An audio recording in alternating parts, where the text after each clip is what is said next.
พื่อเป็นการระลึกถึงบุญคุณงามความดีของผู้นำปฏิวัติเมื่อในตอนเช้าของวันที่1 เมษายน 2025การนำเมืองนำพาโดยสหายเพชรสมัยสัญญาธิจากกรรมการภาคแขวงเลขาพรรคเมืองคำเกิดพร้อมด้วยคณะได้เข้าวางกระตาดอกไม้ที่อนุสรณ์สถานประธานไก่สอนพรหมวิหารผู้นำที่แสนเคารพของปวงสุราทั้งชาติเนื่องในวาระกองประชุมใหญ่ผู้แทนแนวลาวสร้างชาติเมืองคำเกิดครั้งที่10จากนั้นในเวลาต่อมาของวันเดียวกันที่ห้องว่าการเมืองคำเกิดก็ได้จัดกองประชุมโดยภายใต้การเป็นประธานของสหายลำทองแก้วละครคณะประจำพรรคเมืองประธานแนวลาวสร้างชาติเมืองคำเกิดให้เกียรติเข้าร่วมของสหายวงศ์ศรีทองศรีอินทิปัญญาคณะประจำพรรคแขวงประธานแนวลาวสร้างชาติแขวงมีเลขาพรรคเมืองคำเกิดห้ององค์การพุทธศาสนาสัมพันธ์ลาวเมืองคณะกรรมการแนวลาวสร้างชาติเมืองและแขกที่ถูกเชิญเข้าร่วม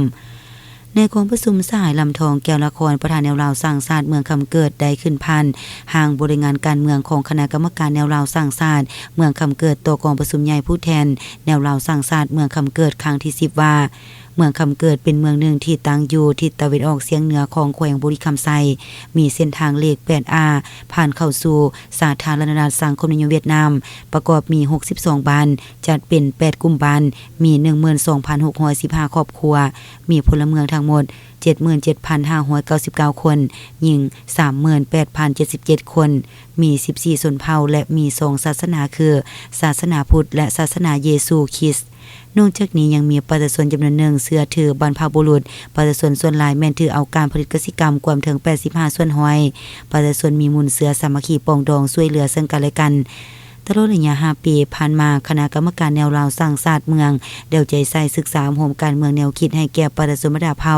ศาสนาเพศวัยได้รับรู้และเสื่อมซึมแนวทางนโยบายของภาคกฎหมายของรัฐโดยเห็นเอาแนวทางมาตีคำสั่งข้อกำหนดต่างๆของคันเทิงหมุนเสือของภาคกฎหมายว่าด้วยแนวลาวสร้างชาติหมุนเสือแนวลาวสร้างชาติลงเผยแพร่อยู่ภาคฐานบ้านเพื่อให้ประชาชนบรรดาเผ่ามีความหนักแน่นทางด้านการเมืองมีความสามัคคีเป็นปึกแผ่นประกอบส่วนเข้าในการปกปักรักษาและสร้างสาพัฒนาประเทศชาติบรรดาสันคนและองค์การจัดตั้งสังคมอยู่ภายในเมือง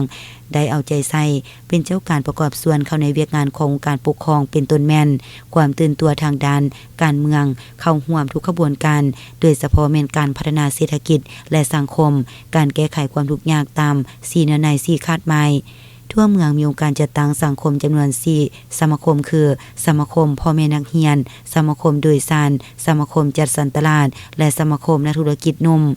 ทั่วเมืองคำเกิดมีการเชื่อถือ2ศาสนาคือศาสนาพุทธและศาสนาเยซูคริสต์ข่าวประเสริฐคณะวันทิตและจำนวนหนึ่งเชื่อถือบรรพบุรุษถือพี